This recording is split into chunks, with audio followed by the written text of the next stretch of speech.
Hola, ¿cómo les va? Tengan todos muy, pero muy buenas noches. El gusto de reencontrarnos todos los domingos en la televisión pública.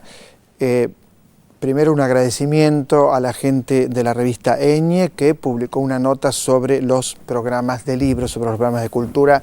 Muchas, pero muchas gracias. Muy, muy buena nota. Pasamos a los temas del programa. ¿Usted sabía? Es una pregunta que le hago. ¿Usted sabía?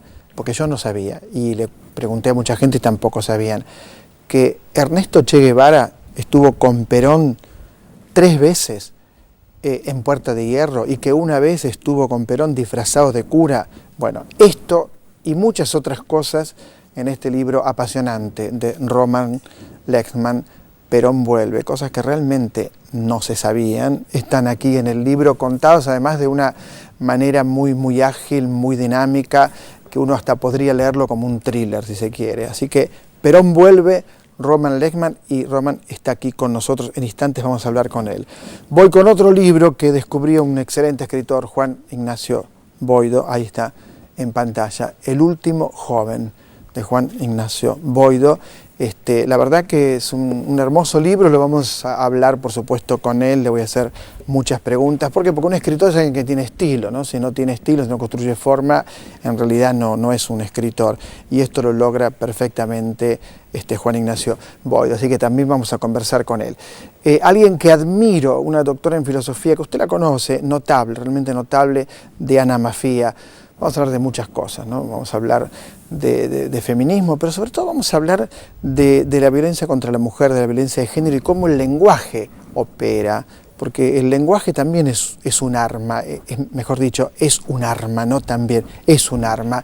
Bueno, Diana Mafía, que la admiramos hace mucho tiempo, está también hoy con nosotros en el estudio. Un grupo de rock que une ambas cosas.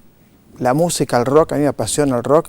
El viernes creo que estuve en Sarquís escuchando un grupo que me fascinó, Zambara, que tocó con Javier Malosetti. Bueno, si usted dirá, Quiroga, con la pelada que tenés te apasiona el rock, bueno, ¿qué querés que haga? Me apasiona. Y unen la literatura con el rock, están aquí con nosotros también y vamos a conversar con ellos.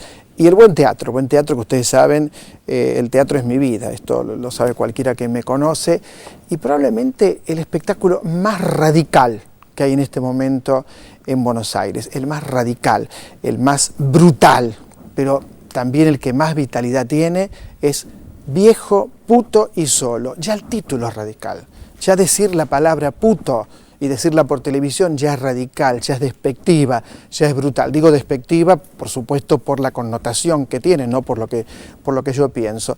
Aquí, Sergio Boris, al frente de un elenco de actores notables. Recordemos que Sergio Boris viene a trabajar con Ricardo Bartiz, y recordemos que Sergio Boris tiene la escuela de teatro donde el espectador siente, cuando el espectador ingresa al espacio, siente que realmente está dentro del teatro, que está viviendo esto de manera más que intensa. Así que lo recomiendo, ya mismo lo recomiendo, Viejo, Puto y Solo, y paso a otro tema muy, muy breve, porque no sé mucho del tema. Y si no sé mucho, ¿qué quieren que haga si no sé mucho? ¿Ustedes se creen que yo sé exactamente cómo escribe José Manuel Caballero Bonal, que ganó el Premio Cervantes? No, la verdad que me enteré cuando lo ganó, me dio una satisfacción enorme saber que lo había ganado. ¿Y por qué me dio esa satisfacción enorme? Porque hace muchos años cayó un libro de poesía en mis manos, que era de él, y ahí lo descubrí. Pero después, posteriormente, nunca más lo pude leer porque no lo encontraba. Así que Premio Nacional Cervantes, José Manuel Caballero Bonal. Después voy a volver a hablar de esta obra de Sergio Boris y voy a hablar de Las Criadas también. Pero ahora voy a saludar, ya mismo voy a ir a saludar a Roman Lexman por Perón vuelve, libro que, insisto, me gustó muchísimo y contaste cosas que nunca imaginé que ocurrían. Roman, ¿es cierto esto del Che Guevara disfrazado de cura? Sí, vos recordás que en la década del 60 la revolución cubana florecía y trataba de reclutar líderes populares alrededor del mundo, y Perón era una pieza muy importante para la revolución cubana, Perón no estaba muy bien de plata, los cubanos pensaban que financiando el exilio de Perón podían obtener su apoyo a una revolución que pensaban se iba a extender por América Latina, y ahí está la sutileza del Che Guevara de visitarlo a Perón, de entregar fondos a Perón en Puerta de Hierro para sostener su exilio, y finalmente la operación fracasó por 2 razones. Primero, el Che Guevara se murió, en realidad fue asesinado, y después Perón fue fiel a su pensamiento, que no era un pensamiento de izquierda, sino más bien de centro-derecha, ¿no? El libro comienza con el exilio, comienza con el momento en el que Perón se va de país en país, lo van echando, conoce a Isabel Perón en un cabaret Happy Land, creo que es el nombre del cabaret, en Panamá. Y a partir de ahí se sigue casi como una novela, y a la vez con un enorme trabajo de investigación, me parece, ¿no es cierto? Sí, lo que pasa, nosotros, digamos, por el tiempo ahora tenemos una ventaja, que es que los países que tienen archivos de documentación importante empiezan a desclasificar. Entonces yo pude acceder a información que tenía el Departamento de Estado, la CIA, el Vaticano, la Cancillería Española, el gobierno italiano.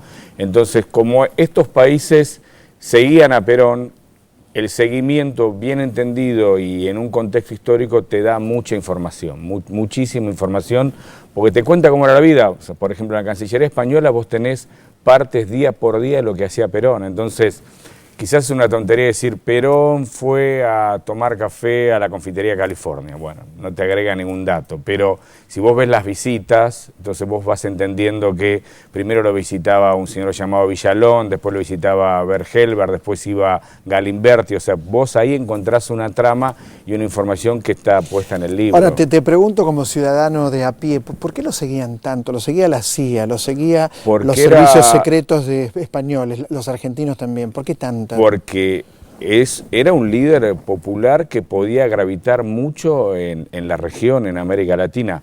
Vos pensás lo siguiente, la diferencia básica entre 1964, que él fracasa en volver, y 1972 era que el poder en la región, fundamentalmente Estados Unidos, creía que podía taponar una avanzada por izquierda en el 64 con un golpe militar que finalmente ocurrió con Onganía en el 66, pero ya no en el 72. En el 72 lo necesitaba Perón porque temía que hubiera una suerte de réplica en la Argentina de lo que pasaba en Chile con Salvador Allende. Entonces, frente a esa coyuntura histórica, Estados Unidos dice, bueno, perfecto, negociemos con Perón, que Perón vuelva, porque de esa manera podemos frenar el avance de la izquierda. La respuesta inmediata era, pero perdón, si Perón empuja las formaciones especiales, que es de izquierda, la respuesta de Perón a través de contactos múltiples es, no, yo voy a usar las formaciones especiales solo para derrocar la dictadura de la NUCE y después voy a volver, pero ya con un programa de centro-derecha, no de centro-izquierda. Y al final el resultado fue, si vos querés el punto de vista histórico, lógico. Llegó Cámpora, hizo un gobierno centro-izquierda, Perón lo volteó, lo puso a Lastiri, que era el yerno de López Rega, después asumió él y después terminó echando a los montoneros de la plaza. O sea, él siempre fue fiel a sí mismo.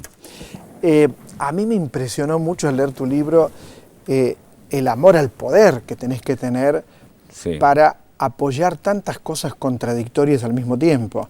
Porque apoyaba a la línea dura de Montoneros cuando le convenía a su estrategia. Apoyaba a los sectores de derecha. Es impresionante las mutaciones que aparecen en tu libro a partir de la figura de Perón. O sea, Perón había leído como pocos en esa época a Maquiavelo. Entonces, él podía comprender el interés y la voluntad de sus interlocutores y aprovecharlas con una única finalidad, que era volver, recuperar el poder. Desde mi perspectiva no le interesaba ser presidente nuevo porque sabía que eso lo iba a desgastar con una salud ya complicada y los años. Y te digo, hay una anécdota que coincide exacto con tu análisis. Perón, antes de volver a la Argentina, en el 17 de noviembre del 72, hace una escala en Roma. En Roma finalmente fracasa la posibilidad de verlo al Papa Pablo VI y a cambio tiene una reunión con su secretario de Estado, que es el cardenal Casaroli. A Casaroli le dice que se quede tranquilo, que no va a haber una teología de la liberación como, digamos, sello fundamental de la Iglesia en la Argentina. Que se quede tranquilo que él va a tener en cuenta la Popular un Progreso y el Concilio Vaticano, pero que no va a jugar por izquierda, que se quede tranquilo, que confíe en él. Casi simultáneamente, el padre Mujica daba misa en el Vaticano, gritando vamos a vencer, y antes de dar misa, Cámpora le pregunta a Perón, ¿hacemos la misa en el Vaticano? Sí, sí, háganla, ningún problema. ¿Entendés cómo jugaba con el poder? Impresionante, Sí. verdaderamente impresionante. Cuando nombré al Che Guevara, ¿no? Sí. Y me sorprendió tanto esta historia, es evidente que Fidel y Perón en algún momento habrán conversado, habrán hablado. No hay evidencia de que hayan hablado siquiera por teléfono, pero hay absoluta evidencia de que intercambiaron cartas. Por ejemplo, te voy a dar un dato. El actual titular del Consejo de la Magistratura, un señor que se llama Manuel Urriza, cuando era joven fue a estudiar Derecho a Madrid y la verdad que le cayó bien a Perón y Perón lo usó como correo para mandarle una carta a Fidel Castro pidiéndole disculpas de por qué no pasaba una Navidad con Castro en Cuba por problemas personales. O sea que, para que entiendas cómo la historia se mezcla, lo ideal sería en este momento que finalmente el gobierno cubano abra los archivos como lo abrió la CIA, el Departamento de Estado, el gobierno de Italia, el gobierno español, para ver cómo eran los términos de la relación, ya no económica, porque desde el punto de vista económico, en un momento clave, Fidel Castro apoyó a Perón para que no la pasara mal en el exilio, pero sí cuál era el trade-off, esto es, qué le prometía Perón a Fidel Castro a cambio. Hay una carta muy interesante de Perón a un abogado que ya falleció, que se llamaba Ricardo Rojo, donde le dice, la verdad, Perón tenía una personalidad, el Che Guevara tenía una personalidad impresionante, pero yo le dije al Che Guevara, no vayas a Bolivia porque te va a ir mal. Y ahí explica por qué. Está en tu libro. Claro, ¿por qué le va a ir mal? Primero, porque el campesinado boliviano no entiende foquismo, no entiende revolución, desde el punto de vista intelectual está atrasado, explica Perón. Y lo segundo, vos tenés asma, y yo conozco esa zona porque me he entrenado ahí, y no vas a poder elegir a su tropa. Te van a dejar solo. Te van a dejar solo, impresionante. Y pasó ¿no? exactamente así. Y pasó tal cual. Ahora, cuando uno lee tu libro, un hombre tan odiado como Perón en la historia argentina, sí. Y tan querido también, ¿no? Pero tan odiado, digo, por las fuerzas más reaccionarias, porque a mí me pasa muchas veces que cuando miro los enemigos del peronismo, sí. en ese momento digo que bien Perón, y en otros momentos digo, no, pero sí. Perón también hizo la vista gorda con las 3A, por ejemplo, entonces me sí. ataco y mi amigo José Pablo Feynman me explica y me da clase, entonces entiendo. Sí, bueno, es la posición de Feynman, ¿no? No, es la posición de Feynman, sí. pero digo, las 3A existieron. 100%. Y existieron, y López Rega en tu libro está muy presente, sí, y es el creador de las 3A. Sí, y era ninguna duda. Del riñón más cercano al peronismo. Fue el único ministro que duró los 3 gobiernos sucesivos de Perón en la década del 70 y que finalmente cae por una marcha que hizo Lorenzo Miguel. O sea, ahí te genera cierta contradicción el personaje tan poderoso, con tanta capacidad de armar relaciones de poder, de querer volver. Vos pensás que Lanús envía a un brigadier que era gorila, se llamaba Rojas Silveira. Y termina amigo. Rojas Silveira escribe un paper para Lanús donde dice, la verdad, Perón es un fenómeno. Sí. O sea, vos fíjate cómo el tipo los iba seduciendo. Pero vos fíjate que lo que yo te quería decir era que con tanto odio, sí. ¿por qué no lo mataron? Cosa que hubiera sido, por supuesto, terrible y que jamás me hubiera parecería provocado bien. una guerra civil. Pero digo, porque estuvieron cerca de matarlo. Sí, varias veces. Incluso lo que vos planteás del charter de Alitalia, yo tampoco lo sabía, que lo querían tirar abajo. Sí, lo querían tirar abajo, sí. Mirá, yo encontré un paper en la Cancillería Española, manuscrito de el embajador de España en Argentina, llamado Derice, donde le dice al que sería el subsecretario de América Latina de la Cancillería Española en época de Franco, te escribo esto, perdóname la letra, te escribo esto porque tengo miedo hasta de dárselo a mi secretaria. Y en ese paper manuscrito dice, hay una facción de las Fuerzas Armadas que quieren voltear el avión de Perón. Bueno, que muestra el carácter asesino de nuestras Fuerzas Armadas en ese momento. Bueno, venías de la masacre de Trelew, ¿no? Por eso, digo, la masacre de Trelew, matar a Perón ya hubiera sido una cosa totalmente repudiable, pero iba Leonardo Fabio, iban un montón de artistas, de amigos. Te digo una cosa. Eso era la guerra civil seguro. Pero, digamos, Lanusse, junto con el resto de la cúpula militar, ordena que desmantelen la operación, no porque Lanusse tuviera afecto a Perón, porque sabía que iba a provocar una crisis política de consecuencias imposibles de medir aún en el futuro, porque vos pensás que en el avión venía Carlos Menem. Claro.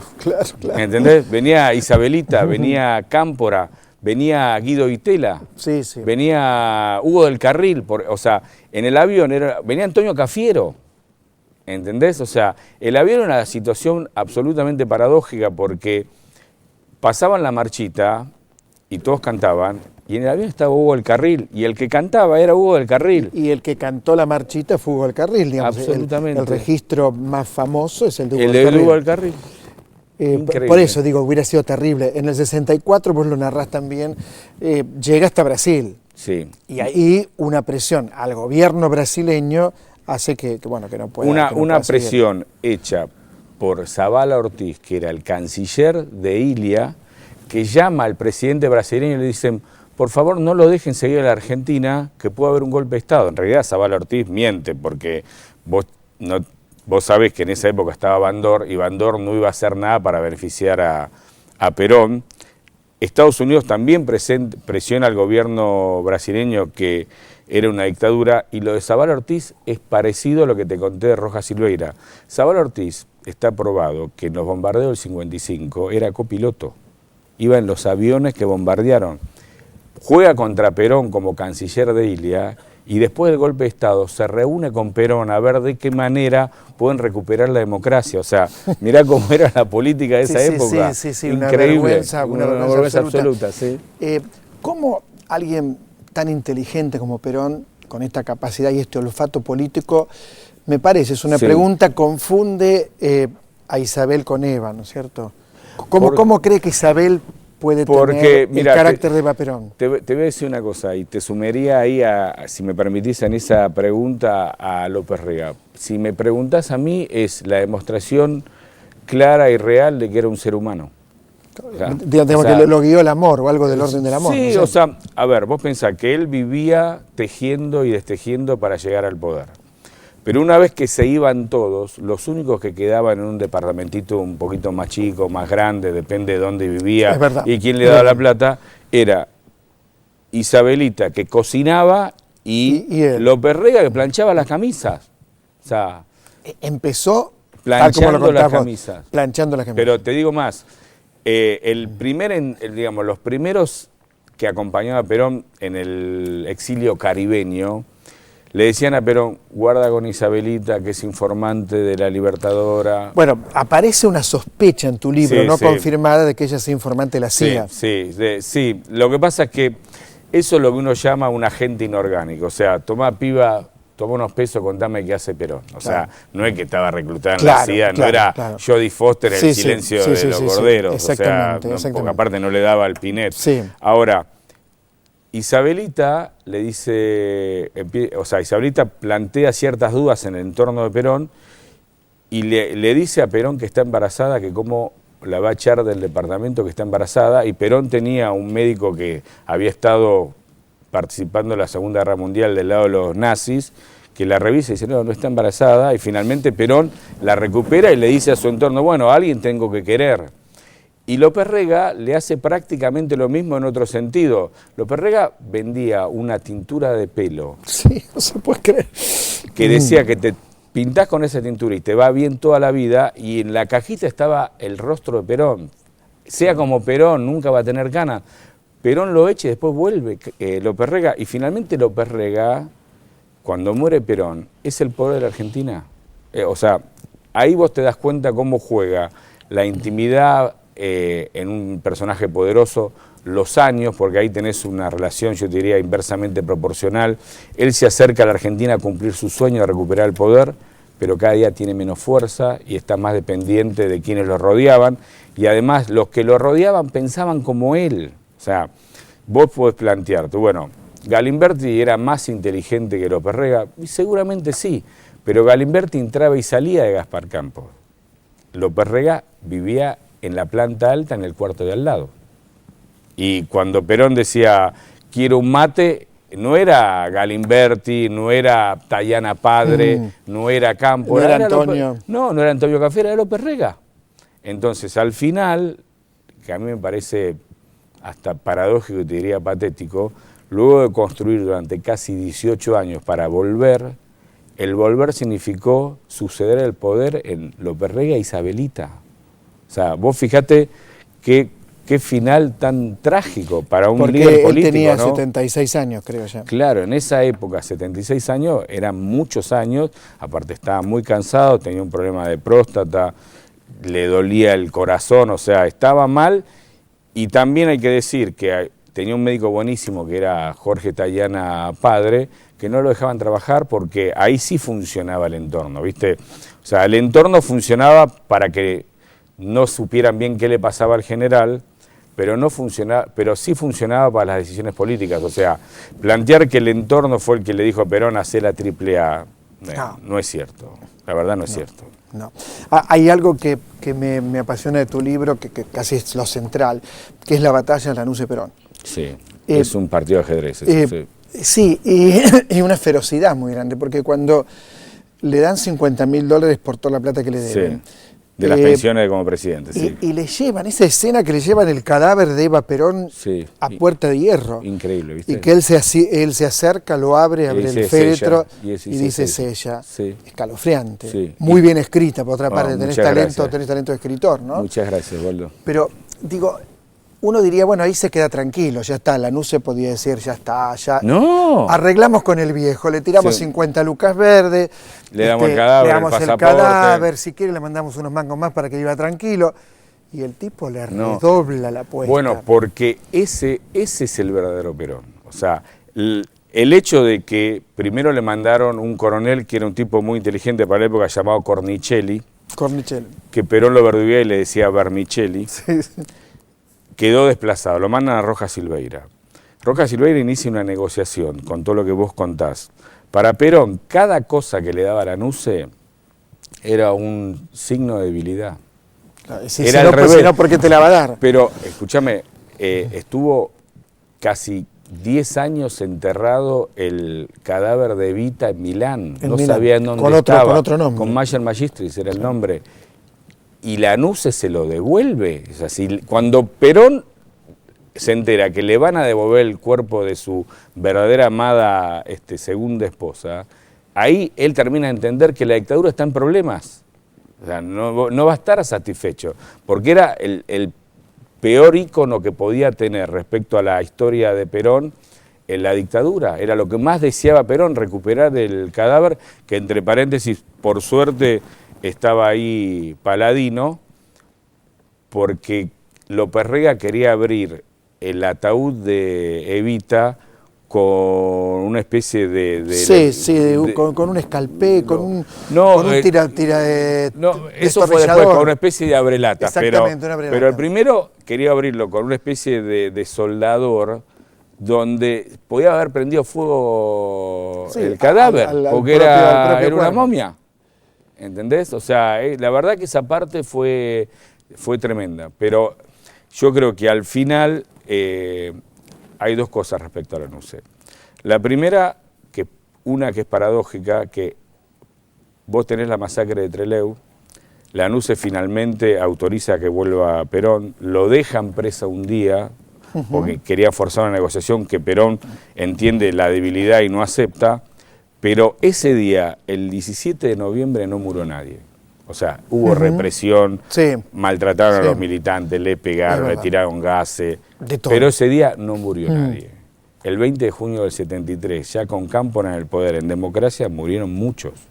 Vos fijate lo paradójico de la situación, ¿no? Sí, bueno, y lo que ocurre después, que es trágico. Es tremendo, pero, digamos, ahí hay un punto de inflexión, donde, sin ninguna duda, uno puede plantear que Perón quería desmantelar las formaciones especiales y Cámpora no le cumplió.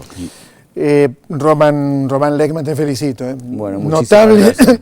Notable el libro. Perón vuelve, se lee, se devora el libro. Información, coherencia, una prosa casi, te diría, exacta, perfecta para describir lo que cuenta. Así que a leerlo. Enseguida regresamos. Esto es Otra Trama por la televisión pública.